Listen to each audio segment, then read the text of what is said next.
Hey, FanboyNation. This is your pal Daffy Duck, and you're watching. You're watching. We're watching. You're watching Fanboy. Fanboy. Fanboy. Fanboy. Fanboy. A fanboy, etc. FanboyNation. Dot.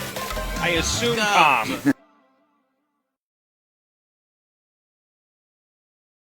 On Tuesday, October 21st at 8 p.m. at the Lido Theater in Newport Beach for the Newport Beach Film Festival, we are talking to Ed Olen, the director of the documentary Sin City, Newport Beach, based on the book Bawdy Balboa by Judge Robert Gardner. Ed, how are you today? I'm great. Thanks for having me. Listen, congratulations on the documentary going to Newport Beach Film Festival. It is about Newport Beach. It is about some of the scandalous lifestyle that took place in the 1920s and 30s. And I often joke in regards to your documentary that we went from an exchange of cash in hand for certain services to black cards and shelter for the same services. So, we get to tease about that a little bit. Yeah, I mean, it's a pretty amazing history. I mean, if you think about, so reading his book was, it paints a great picture of what Newport Beach was like back then. And it was really pretty much nothing. I mean, there was the little bit of people over at the Newport Pier that's interests were fishing. And then Balboa was all about tourism and just kind of a resort town. Yeah, it's one of those things where back then, even let's say up until the 80s, where everybody in LA was just like, why would you go to Orange County? It's so far from everything. And here we are coming to find out that there was this scandalous nightlife, prohibition boozing, gambling, women of the night, shall we say, all sorts of different lifestyles. Take us real quick into the two larger-than-life dukes. What was that in reference to? So you have Duke Kahanamoku and John Wayne. Those are the two dukes. Makes sense. And then John Wayne's John Wayne's mansion we can see off PCH when we drive by South County. Yep. So what was your take in wanting to take this book by Judge Gardner and turn it into a documentary, and how difficult was it to find this information about the seedier side of Newport Beach when, we've kind of, in Orange County, satirized the surface level of these raucous behaviors, shall we say? Yeah, I mean, his book lays it all out. So he arrived in Balboa in 1921 when he was 9 years old, and he wrote the book in the 90s, but he tells the stories of what it was like back in the 20s and 30s and his point of views. So basically, and his daughter, Nancy Gardner, she was a mayor. She was a former mayor here in town, and I worked with her, and she's in the movie. And, we're just basically telling his stories. I mean, I've added more things to it. I've added like the how movies started in the around 1912 was the first movie that was filmed here, and then it really took off in around 1917 for about 10 years. But most of this is just his stories. So it's his. I mean, we don't know if they're 100% accurate, but it's the way he remembered it. So that's what we're telling. I mean, there were some kind of things doing research. I kind of found some inaccuracies, but the way that we presented it was it's his stories, and they're amazing stories. I recommend everybody to read the book if you can get your hands on it. I know it's at the library here. I've bought probably like 6 copies off of eBay, but it really paints a picture of Newport Beach and kind of Orange County too, because there wasn't much to Orange County other than maybe Santa Ana and San Juan Capistrano back then. Right. The county really did blow up, I'd say, in the early to mid 90s and then start going from there. Even though Disneyland is celebrating their 70th anniversary right now from 1955 and so on, it was still this like away from LA type place. Definitely. That was still too far from LA to work in the Valley, even though it's about 40 miles away. But for people that don't live in California, we don't estimate anything by mileage. Everything is based on time. Yeah. So, right now it's about 11 o'clock in the morning here in Southern California. So if I left to go to the Valley now, I'd say it'd take about maybe 2.5 hours because this is the time frame that I'm leaving. How interesting is it to see what you've read in the judge's book, in his honors book, to where we've come, 110, 115 years after the memory of these stories, or rather 95 years taking place in 1920? I mean, so the interesting thing about his stories is that he was, when he first arrived, he immediately was put to work by his his stepbrother, because he moved to live with his sister. So his brother-in-law, I should say. So his brother-in-law co-owned a restaurant here in town, and he was immediately put to work. And so a lot of the stories are of the movers and shakers of the early Balboa days and how they helped transform Newport into what it is today. Because at that time, the council was pretty much controlled by the people that lived around the pier. So all their interests were fishing, and they kind of wanted to stay fishing, industrial. I mean, I kind of remember reading in one of the history books about, they kind of wanted to make Lido Isle into, a shipping distribution center. So they had these ideas to make Newport more shipping industrial. And then the Balboans, they were all about tourism and yachting, and they're the ones who had a political revolution of 1928 where they took over the whole city council, backed by the people that owned, the Rendezvous, they owned the Pavilion. All the old Balboans backed these councilmen who took it over and then changed the direction of Newport to a resort living town. And here we are 95 years later from where the story begins, and it is still a resort living town. Definitely. And for people that don't realize the significance of Newport Beach, the CEO of Starbucks commutes by plane 3 times a week from Newport Beach to Seattle. Yeah. So it's had its interesting moments. I recently started joking regarding South County. So I was covering the play Lunatics at the No Square Theater in Laguna Beach. And they do an annual play where they kind of take jabs at their own little town. And I realized that South County, and some people will get offended by this, and it's okay, is a bunch of townies that don't want to admit they're townies because they live by the coast. So it's people that are there 3-4 generations that have never left. And I've even heard from a friend of mine that her neighbor has never gone past the 55. And I was like, that's not something to brag about. That's something to be quite embarrassed of. And so it's this very strange dichotomy of people not wanting to leave these snug little 5-6 mile radiuses. What does that say to a town like Newport or Laguna, where there are those people that don't want to venture out further than that? Oh, well, I mean, I moved to Orange County in 1980 from Santa Barbara.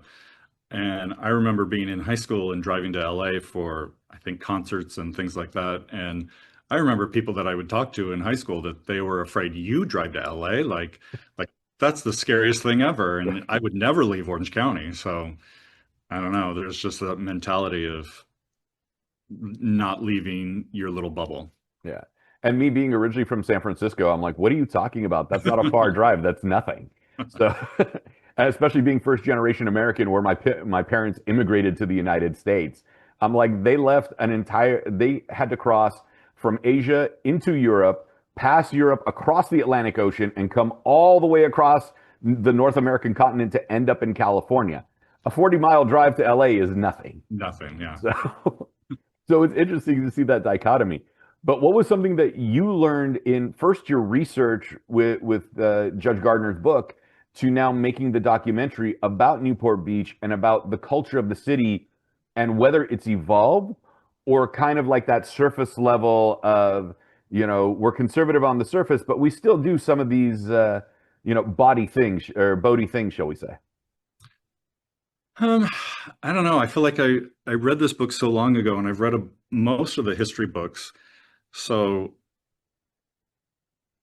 I kind of feel like this book helped. I mean, a lot of the old history books are really rough to read because they're so dry, and sometimes they're talking about, a location, and they'll talk about, it was at the Orange Julius, and you're like, the Orange Julius hasn't been there for 40 years, and, or some other location where you're trying to figure out where they're talking about. But with his book, it really kind of gives you the flavor and the feel of what it was like back then. Trying to think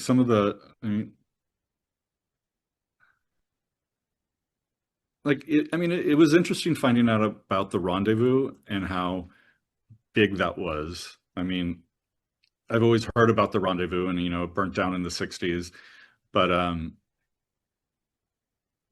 that was like one of the big stops for bands on the West Coast, like maybe even bigger than some spots in LA. So it's kind of amazing that Newport Beach, Balboa, the peninsula, had that big of a draw. So it was kind of like the troubadour of Orange County. Pretty much, yeah. Wow. Especially for big bands back then. See, it's amazing because we had Irvine Meadows, and that's gone. Then we had 4 Points, and now that's been removed. And there was supposed to be an outdoor amphitheater that was going to be built there for concerts, and something happened with that. But to find out that Newport Beach was a location for for big bands to show up is something I would have never expected. Yeah, I mean, you hear about the names of like Tommy Dorsey and Glenn Miller, and I mean, there's so many, like Ozzie Nelson, and before Ozzie and Harriet, before the show. So like a lot of these people came, and they, it was just a regular stop for big bands and big names. Somehow Somehow you managed to whittle down a decade's worth of information into 85 minutes. How difficult is that as a documentarian to sit there and go, all right, we're going to take this decade-long history, or even if we go into the early, the late 30s, post economic issue with the Great Depression, and whittle it down to 85 minutes to tell the story of Newport Beach, especially from this particular perspective. Well, his book gives you a lot more information, and I like Nancy Gardner, his daughter, helped me a lot, kind of focusing down the scope, because there's so much information that I really wanted to add, but because there's these great stories, and you get to know the characters, and just by knowing the characters that he lived with, you kind of have an idea of the feel of the town. And I was going to go into like the fun zone and that whole area, but I kind of ended the segment kind of around the time of the fun zone, because it was all about, more of the sin rather than the fun. Mm-hmm. So the fun zone is where the sin all took place. So the adult fun, shall we say. Well, the fun zone, like he said that the fun zone kind of killed the sin, because then that brought in the families. Because when he was there, it was, people coming for the booze, for, the dancing, for the gambling. And back then, I mean, I don't know if he really explained it, but I think by doing a lot of the research, you kind of understood that, during Prohibition, there was a lot of stories of people with rum runners coming in. I know I've heard that they came into Crystal Cove, and they would unload their boats. So there would be like some mothership that would bring the alcohol from Canada or Mexico, and then they'd be off, I don't know if it's the 3-mile limit that's, open waters. And then they would have speedboats that would unload onto the speedboats the liquor, and then they'd race them in, drop them off, and then the sedans would load up all the boxes, and they would all went to LA. And so he said that none of the booze stayed in Newport. And so I remember like looking at photos, and there was at one point, I think there was around maybe 3 pharmacies in Balboa, which I thought was weird because there's the Balboa pharmacy where we know it today, right at the corner. But then on the opposite end, where I'm trying to think what restaurant's there now, I can't think of the name, but that was the original location of the Balboa pharmacy. And then we also had the Breakers pharmacy, which was in the Balboa Inn. And you're like, why do you need so many pharmacies for a town that has so few people? But it was because back then, pharmacists could get a permit to sell alcohol to cure remedies such as, headaches and pains and constipation. And there's this whole list of reasons why they prescribed alcohol. So people would come down, and some of the places were known to sell alcohol with, like, you would request a carton of cigarettes with a wink, and they would give you the carton of cigarettes, but it would be empty. But there would be no cigarettes in there, but there would be a bottle of alcohol. So, so people would get their alcohol from the pharmacies, and then they would drink it there in town. And he talks about how, like, he's got a lot of stories about that because they would come into the restaurant that his brother-in-law owned, where he worked, and they would get the mixers, and it was almost like BYOB, bring your own booze. You could drink it in there, eat and get the mixers to have your alcohol. It kind of reminds me of what was going on in COVID, where people could actually order drinks from the bar, and the mixologist would come to your front door and mix it right there, which just seemed so weird during that time period 5 years ago. Yeah. What's exciting for me in regards to you is that your premiere is going to be at the Lido Theater, which was opened in the 1940s. So it is the oldest theater in Newport Beach. And, talking about this time frame, it's quite fitting that you're in literally the neighborhood where all this took place. And the theater is now I believe it's a historical landmark at this point, is it not? I'm not sure, but it should be. If it's not, yeah. If it's not, it should be. Same with the Bay Theater in Seal Beach, because they were built both around at the same time. To have the history, and especially the revitalization of the Lido Theater and the remodel, and brought back up to date to look the way it did in the 1940s, and to have your story told with your documentary there, that Kismet connection has to have some sort of special resonance. Oh yeah, I was excited when they announced where it was going to be playing. A little nervous because it's a really big theater. I had a documentary in the film festival last year that, the theater was only 110 people and we sold out. And then they added another screening, and I think that theater only had 60 seats and that sold out. So, but altogether it was like 170 seats. This one holds, I think, 480. So, but yeah, I mean, it's a great theater. I'm kind of excited.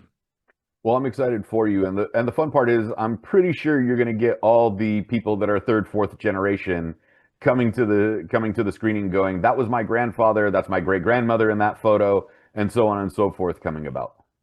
Yeah, I'm excited for some of the old timers to come and see it. And I mean, one of the things that I tried to do with this movie was I've been collecting photos for the last probably 6 years, and I've never shared them anywhere before. So people will see some new images of old 20s and 30s Newport Beach that, have never been seen before. Was there like a golden ticket, like the holy grail of photos of Newport Beach that you were able to find and go, wow, this hasn't been seen in 90 years, and people thought that this image was lost? I don't know. I mean, there's none that I can think of. I mean, my big thing was, so he worked at a restaurant called the Green Dragon that was there probably for about 10 years. and there is pretty much no image of the Green Dragon that I can find. In one postcard, it's just off to the side where you can, if you zoom in, you can see the name of it. And I found other photos where if you zoom in, you can see like it says dragon and ice cream because it started off as an ice cream shop. So those were pretty, like, I got really excited when I found those because, well, especially because that was the core of the story, was him working at the Green Dragon. But then I've also found photos of the Ferris wheel, the Big Eli, that was in town from, I think it was 1920 to 1923, which was pretty much on the ocean front. It's not the same. So there's this one really iconic photo that, everybody has seen of the bathing beauties walking down Main. And I think it's taken from the top of, the Balboa Hotel looking towards the pier. And you can see the Ferris wheel in the background. And I think a lot of people just must think that was the Ferris wheel from the Fun Zone, but no, it was a completely different Ferris wheel that Elise, I can't think of her last name, she owned a restaurant and she bought the Ferris wheel as an attraction. And I found, that was the one photo that I saw of that Ferris wheel. And then the Balboa Island Museum has a couple that I found in a collection that they got from somebody's home. And then I also found in somebody selling their photo album, a couple photos of Balboa, and there's the Big Eli right there. I dig it. All right, so I'm going to put this to you. Aside from the big three, the Lido, where we're going to have your screening on Tuesday, October 21st at 8 p.m., the Fun Zone, and the Pier. Let's say I'm a tourist. I did my 2 days at Disneyland. I did a day at Knott's Berry Farm. I still got a couple of days down here. I'm very much into something that's historical, and I want to hit the beach. What's one gem of Newport Beach that still exists from that time period besides the big three?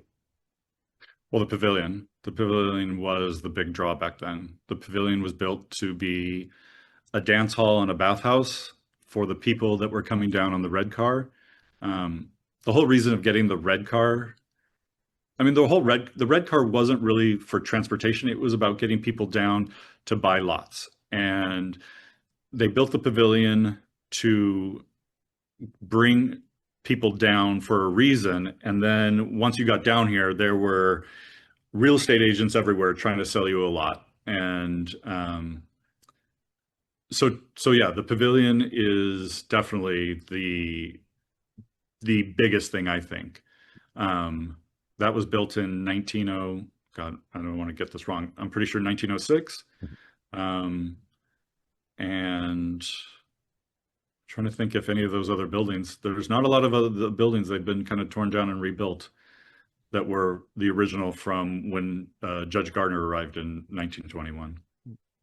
And I'm going to throw out a hypothetical for you. So Hollywood was originally going to end up in Long Beach, about 20 miles north, until they discovered oil, and then they moved to the valley.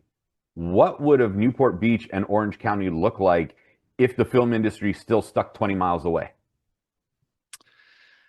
Probably a lot different. Because, now they have that, is it 40-mile zone or 10-mile zone where, filming has to be within a certain mileage away from Hollywood, otherwise that they have to pay for hotels and things like that. So that would have Newport would have definitely been in that filming zone. But what I found when I was researching was that a lot of the movie companies that were filming in LA, filming movies, pirate movies, things like that, they had a hard time filming in Santa Monica and Venice and Malibu because there was just started to be so many people up there. So they discovered Newport Harbor, and it was empty back then, and they could film whatever they wanted. And that's why there was this 10 years of a lot of films that were filmed here. And Max Sennett, who started off as an actor, and he was in a movie directed by D.W. Griffith that was filmed at the San Juan Capistrano mission. And then shortly thereafter, he ventured off to become his own production company and director. And he founded kind of like the slapstick comedies with the Keystone Cops.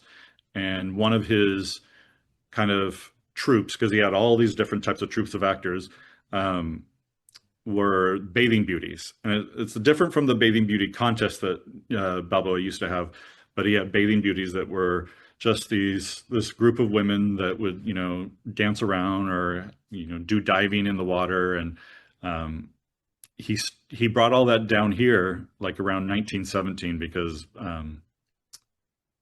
because Santa Monica just got too busy. So, and then once the talkies came, they kind of moved back to the studios and to the sound stages. So I don't know, maybe we would have seen a lot of different filming down here if the core of Hollywood, if the core of the movie industry was that close. Ed, I really want to thank you for your time. Your documentary, Sin City, Newport Beach, again, Tuesday, October 21st, 8 p.m. at the Lido Theater in Newport Beach at the 26th Annual Newport Beach Film Festival. Where can we find you on social media to keep the conversation going about the film? I'm just on Instagram, and oh God, I can't even think of my Instagram. I think it's Ed Olen 01. That's me. Awesome. I'll link everybody to tickets for the screening and Thank as you. well as your Instagram. I really appreciate your time and congratulations on the documentary. Thanks a lot.